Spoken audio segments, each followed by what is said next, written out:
যারা বাপমার নামে কোরবানি দেয় কিন্তু তার কোরবানি দেয় না। তো বলে বাপমার নামে কোরবানি দিত না, অবশ্যই দিব। বাপের যদি একটা লুঙ্গি লাগে, এর লাগে কি ফুতের লুঙ্গি কিনতো না? কথা কন না কেন? বাপের যদি একটা জামা লাগে, তো এর লেগে কি বাপের জামা আমি দিছি দেখা আমি আর খালি গায়ে আটমু নাকি? তো তাহলে এটা কথা হইলো কোনো? বাপের নামে কোরবানি দিলাম দেখা, মার নামে কোরবানি দিলাম দেখা আমি কোরবানি দেব না, এটা কোন কথা? ছেলেটার দোকান অথবা ছেলেটা ঢাকা কাজ করে, চাকরি করে, যেটাই করুক, তে বাইতাইয়া তার কাছে কিন্তু টাকা আছে 60,000-এর বেশি, কিন্তু বাইতাইয়া মাতে না, তার বাপের হাতে টাকা 10,000 দিয়া দেন, আপনি কোরবানি দেন, বুঝতো না খাওন আপনার নামে দেন, মানে মুরব্বী মানুষ, আপনি মরে গেলে আর পাইবেন কোরবানি। অথচ সে কিন্তু কি সামর্থ্যবান, কথা বুঝেন নাই আমার? তার কাছে টাকা আছে না, এই 10,000 টাকা ছাড়া তার দ্বারা আর টাকা নাই। তাহলে এই ছেলের উপরে তো কোরবানি ওয়াজিব। অথচ সে তার বাবার নামে কোরবানি দিল, বাবার সাথে শরীক দিয়া টাকা জমা দিয়া 10,000 টাকা বাবারে বুঝাই দিয়া শেষ। সে মনে মনে ভাবতেছে আমি তো কোরবানি দিছি, এই যে আব্বারে দিছি 10,000, তুই বেটা আব্বারে না 10,000 দিছ, কোরবানি দিছ কই? কোরবানি উপলক্ষে না 10,000 টাকা বাফেরে দিছ, তো তুমি তো সারা বছরই টাকা দাও, তো এখনো দিছো, এটা অসুবিধা কি? বাপমার খেদমত তুমি করবে না? বাপমারে তুমি দিবা না? বলেন কি পরিমাণ ছেলে যাদের কাছে টাকা আছে অথচ তারা কোরবানি দেয় না। বাইতাইয়ে নতুন জামা পিন্দা ঈদগাহে মুসল্লা লইয়া নামাজ পড়তে যায়, কিনতে যাও বেউকুফ, তুই হুতাতে না থাকবি, তুই গোস্ত আনলে গোস্ত খাবি। আরে বেটা তোরের বেটা ঈদগাহ যাইতে কইছে কে বেটা? এত সকাল ঘুমে তুটছু কিত্তা তুমি? গোস্ত রান্ধা হইলে না উঠবা, তোমার তো উড়াইবে তোমার আম্মা। এই জন্য এটা শরীয়তের বিধান। অনেক ছেলে আছে বালেগের উপরেই কোরবানি ওয়াজিব। অনেক ছেলে আছে ঢাকা, চিটাগাং শহরে, বন্দরে চাকরি করে, ব্যবসা করে, তাদের কাছে টাকা আছে, এতে অনুমনে করে আমি ফুলায় নন। তুমি অবিবাহিত মনে করো, অবিবাহিত হইলেও কোরবানি যার উপরে ওয়াজিব হয় তাকে কোরবানি দিতে হবে না? না বউ থাকা শর্ত? কথা কয় না, হয়তো তো এটা বুঝেই না, হয়তো মায়ের বার্তাই দেয় না এটারে, হয়তো এটা কিছুই মনে হয় না। তাহলে এখানে বিবাহিত অবিবাহিত না, তো বালেগ হলেই শরীয়ত সম্মত টাকা, শরীয়ত নির্ধারিত যার কাছে আছে তাকে কোরবানি দিতে হবে। তাহলে অসংখ্য মহিলাদের উপরে কোরবানি ওয়াজিব হয়, অসংখ্য ছেলের উপরে। ছেলেটাই অল্প বয়সী 18 বছর 20 বছরের ছেলেরে বিদেশ পাঠাই দিছে, ফোলা বিদেশ থেকে টাকা পাঠায়, বছরের পর বছর বাপমার নামে কোরবানি হয়, অথচ তার কাছে আরো টাকা আছে। তাহলে ওই টাকাগুলোর কারণে তো তার উপরে কোরবানি ওয়াজিব। এই জন্য দয়া করে বাপ, আরো অনেক মাসালা আছে, আমি শুধু বুঝায় বলবো। ও 2 ভাই চাকরি করে অথবা 2 ভাই ব্যবসা করে, দোনো ভাইয়ের আলাদা 2টা দোয়ান, কিন্তু সংসারে একসাথে অনেক, এমন আছে না? মানে বিন্দু হয়েছে না আর কি, দোনো ভাই বাপ মাও আছে করে, তো বাপ মার লগে একসাথে খায়। তো কাজে যেহেতু তারা এখনো সংসার ভিন্ন হয় নাই, যাদের ঘরে বউ লইয়া যার যে আলাদা থাকে যদিও, কিন্তু রান্দাবাড়ি এক লগে একসাথে খায় দেয়, তো দোনো ভাইয়েই কামাই রোজগারি করে, দোনো ভাইয়েরই কি আছে, ইনকাম আছে, দোনো ভাই মিল্লাট, এবারটা 15,000 এবারটা 15,000 মিলাইয়া 30,000 টাকা আব্বার হাতে দিয়েছে, কোরবানি দেন আমি। কারণ আমরা তো একসাথে খাই, গোস্ত তো রাইলে আমরা একসাথে খাও, আমরা কি আর এনে আলাদা খামুনি? তো গোস্তই তো খাওয়া, তো এটা তো আমরা একসাথে আসি, বুঝেন নাই কথাটা? তো এবারে এই 30,000 টাকা দিয়ে কার নামে কোরবানি দিল? বাপের নামে। তো তোমরা যে দুজন সামর্থ্যবান, তোমাদের কোরবানি কই হলো? আমি আর আপনি কোনোদিন শেষ হবে না, কবরে যেতে হবে, হাসরে যেতে হবে, মিজানের সামনে দাঁড়াইতে হবে, ফুলসেরাত পার হইতে হবে, কাজে ক্যাসেট থাকবে না, ফিতা থাকবে না, মোবাইল থাকবে না, আমি থাইকা যাব। আমাকে হিসাব দিতেই হবে, আমাকে হিসাব দিতেই হবে। এই জন্য বন্ধুরা মনে রাখতে হবে, সমবয়সী বন্ধু তোমার এই আড্ডার সঙ্গী কবরের সঙ্গী না, আখেরাতের সঙ্গী। যে কিছুক্ষণ টাকা পয়সা মোবাইল অথবা শরীরের ফুর্তি করার সামর্থ্য আছে, ওটুকুরই শরীর, ফুরায় গেলে আর নাই। কোরবানির কথাটা এবার বলি একটু, এরপরে তর্জমা বলুন। কোরবানির বিষয়ে দেখেন, শুধু একটা উদাহরণ শুনেন। কোন মুসলমান কোরবানির 3 দিন অর্থাৎ 10ই জিলহজ কোরবানি হয়, যেদিন আমরা কোরবানি করি এটারই কয় 10ই জিলহজ। তো কোরবানির দিন এবং তার পরের 2 দিন, সাউন্ড করে দেন তো, সাউন্ড করে দেন। তো 10, 11, 12 জিলহজ মাসের এই 3 দিন, মানে কোরবানির দিন আমরা যেটারে বলি তারপরের 2 দিন সহ, এই 3 দিনের ভিতরে যদি কারো কাছে 52.5 বড়ি রূপার সমপরিমাণ টাকা মূল্য থাকে, তাহলে তার উপরে কোরবানি ওয়াজিব।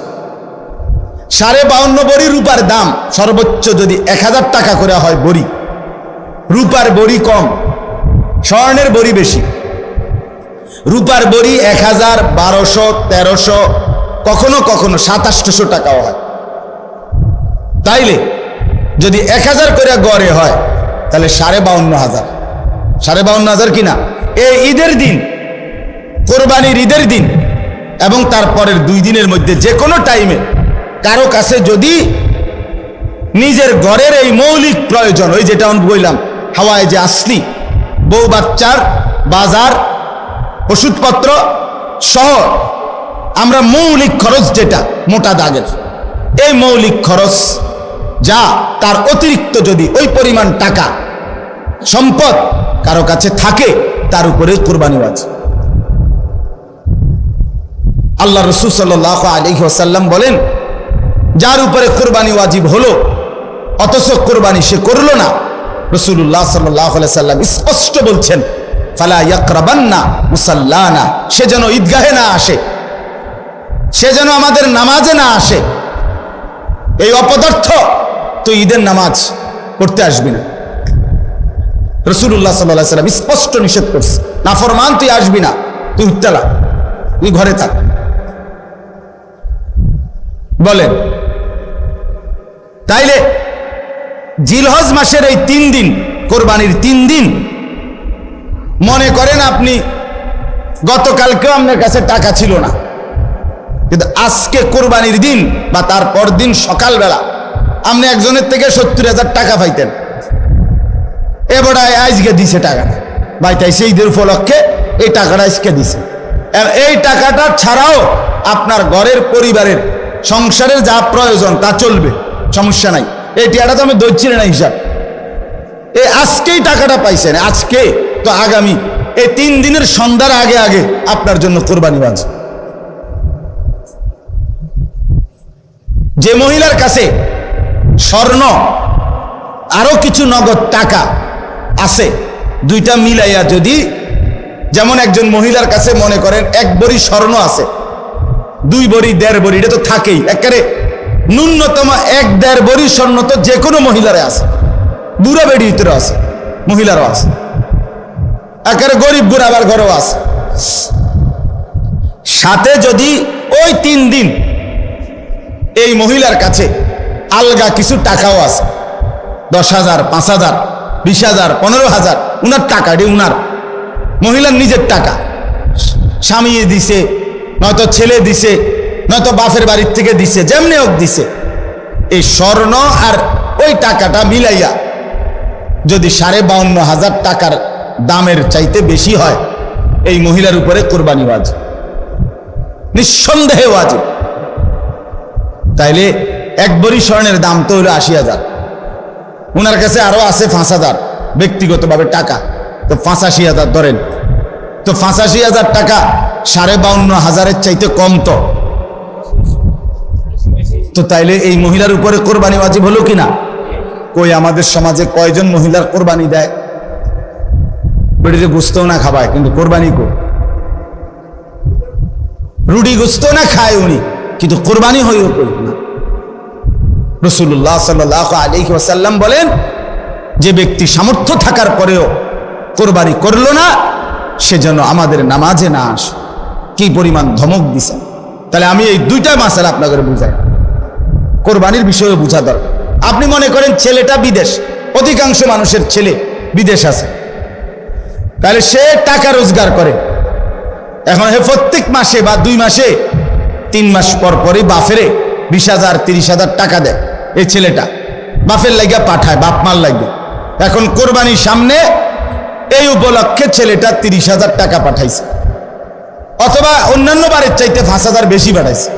ধরেন আগে পাঠাইতো সবসময় 30,000, যেহেতু কোরবানি এই জন্য পাঠাইছে 40,000, কথার কথা 10,000 বেশি পাঠাইছে।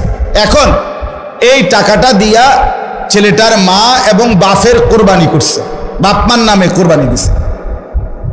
এখন ছেলেটা, তার কাছে তো টাকা আছে, তার তো এই শুধু 30,000 টাকা না, তার কাছে তো তার ব্যক্তিগত জমানো টাকা আছে। তো তার কাছে তো অবশ্যই 52,500 টাকার অতিরিক্ত টাকা তার কাছে ব্যাংকে হোক যেখানে হোক তার কাছে জমা আছে না? কথা বলেন না কেন? তাহলে এই ছেলেটার উপরে কোরবানি ওয়াজিব কিনা বলেন না? তো এখন তার যে বাংলাদেশে তার বাপ মার নামে কোরবানি হলো, দিল, তো তাদের সওয়াব হইল, ঠিক আছে, তাদের কোরবানিও হয়েছে, কিন্তু এই ছেলের কোরবানি আদায় হয়েছে নি? কথা বলেন না কেন? তো এই 10 বছর ধরে ফুলাগা বিদেশ থেকে টাকা পাঠায়, বাপ মার নামে কোরবানি হয়, তার কোরবানি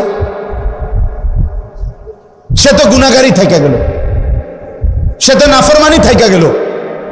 এই ছেলের জন্য তো ঈদের নামাজ পড়তে নিষেধ করছে আল্লাহ, নবীজি সাল্লাল্লাহু আলাইহি ওয়াসাল্লাম। তুই তো পাপী রয়ে গেল।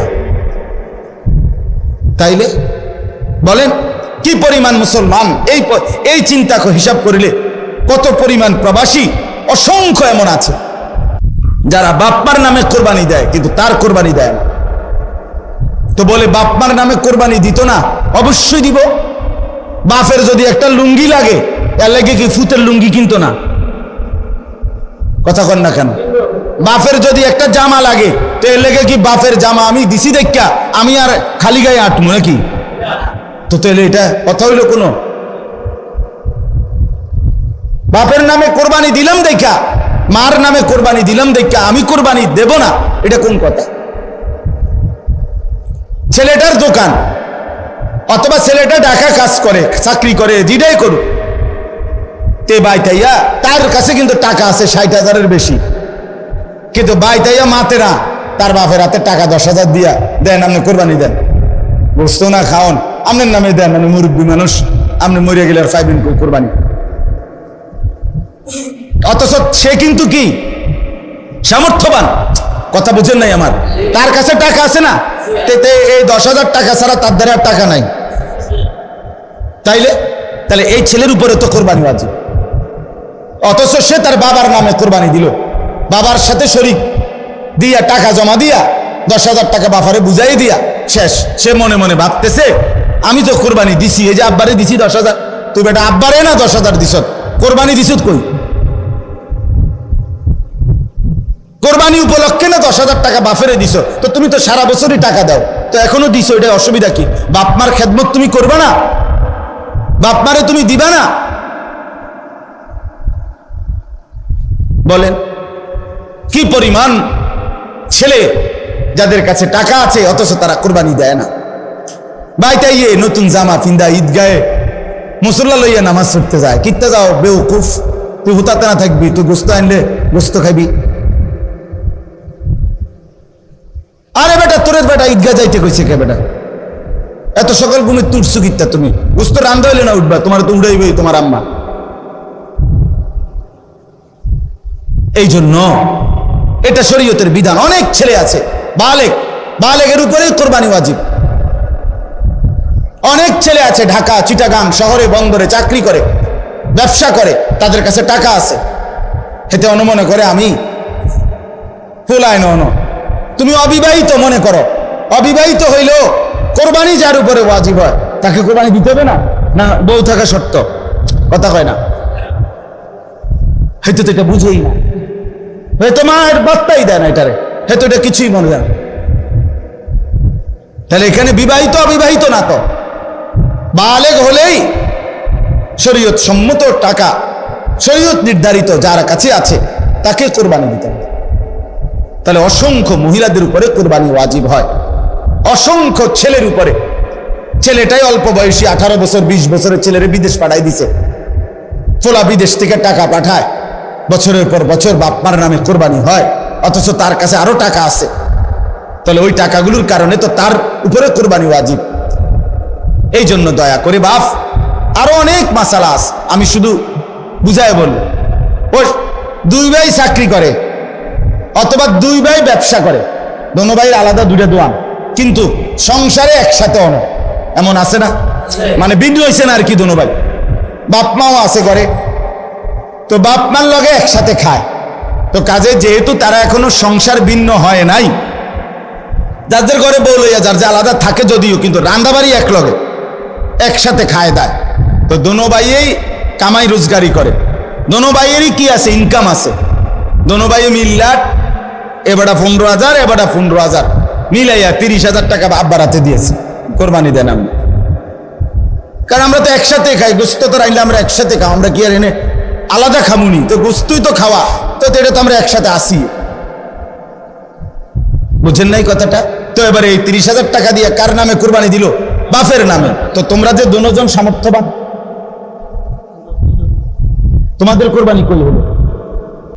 এই 2 জন, তোমরা যে দুজনের উপরে কোরবানি ওয়াজিব হলো, তোমাদের কাছে তো 60,000 টাকা বা তদুর্ধ্ব টাকা আছে, তো এটা তোমাদের ওয়াজিব কই? এটা কি গোশত খানা শুধু? কোরবানি মানে গোশত খাওয়া? তো এরকম অগণিত মানুষ ভুল করছে। আচ্ছা, যদি বয়ের মাসালা কোনটা? মনে করেন 7 শরিকের কোরবানি, 6 শরিক আলগা হয়ে গেছে, আর এইখানে যে একটা শরিকের মধ্যে এরা 2 জন শরিক হয়েছে, এই 2 ভাই, কিন্তু দোনো ভাইয়ের উপরে কোরবানি ওয়াজিব। দোনো ভাইয়ের সামর্থ্যের কারণে, মানে দোনো জনের কাছে টাকা আছে আলাদা আলাদা, এখন কোরবানি ওয়াজিব হলে এনে 2 জনের, একজনের না 2 জনের, তো আগের আছে আলগা 6 শরিক মনে করেন, আর এরা 2 ভাই মিল্লা টাকা দিয়া 1 শরিক লইল। তো দেখতে না আপনার কাছে মনে হইলো কয় শরিক? 7 শরিক, কিন্তু কোরবানি ওয়াজিব ওয়ালা শরিক মূলত হয়েছে কয়জন? তো একজনের কোরবানিও হবে। ইন্না আউওয়ালা বাইতিন ওয়াদিআ লিন-নাসি লাল্লাযী বিবাক্কাতা, হজ এটা মূলত করা হয় কাবা ঘরকে কেন্দ্র করে। কাকে কেন্দ্র করে? আল্লাহ তাআলাকে যদি প্রশ্ন করেন, আল্লাহ কাবাকে কেন্দ্র করে হজ কেন করতে হবে? নামাজ বাড়িঘরে হয়, রোজা যে যেখানে আদায় হয়, যাকাত যে যেখানে আছে সেখান থেকে দিলেই হয়, তো হজে কি কি করতে হবে? আপনি আমার এটা কোনায় ব্যবস্থা করি, কথা বুঝছেন কি না? নামাজ যাকাত রোজা যেহেতু এখানেই পালন করতে পারি, হজের জন্য এখানে যাইতে হবে কেন? তো আল্লাহ তাআলা কাবা ঘরের কতগুলো বৈশিষ্ট্য আল্লাহ তাআলা এখানে বলছেন, বলার পরে বলছেন এই বৈশিষ্ট্যগুলোর কারণে আমি আমার এই ঘরকে কেন্দ্র করে হজ ফরজ করলাম।